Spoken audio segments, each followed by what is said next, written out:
When government announced the initial lockdown period in March, public transport operators faced uncertainty over the possible loss of income.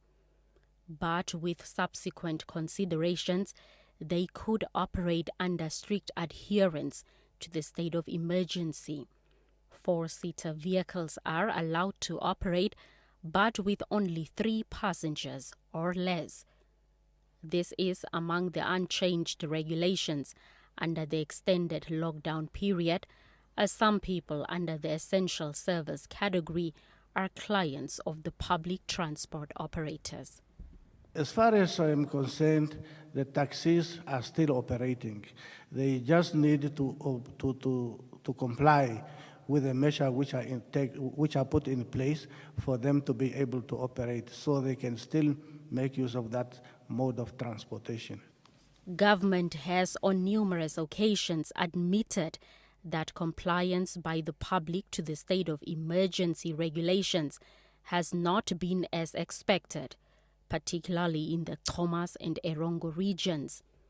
However, this time around, it vowed that the movements would be under strict control countrywide. Do we really need policemen and soldiers to force us to be indoors and to stay input? I suppose not. Let's stay home so that we do not necessarily have to be forced to stay there. The possibility exists that you could be forced to stay home. But is that necessary really? It's not.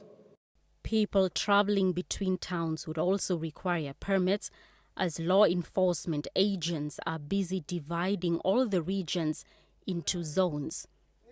What this also means is that as we were also monitoring the impact of the regulations on the lives of our people, and also maybe some slight misunderstandings that may have been there, what we are doing now is to review the entire text of the regulations. So come Friday, we intend to have a new set of regulations that will then govern the period that is now being introduced as the extension of the lockdown.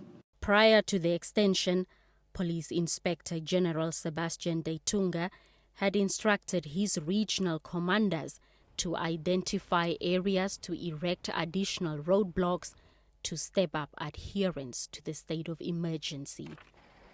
Blanche Koreses, NBC News, Windhoek.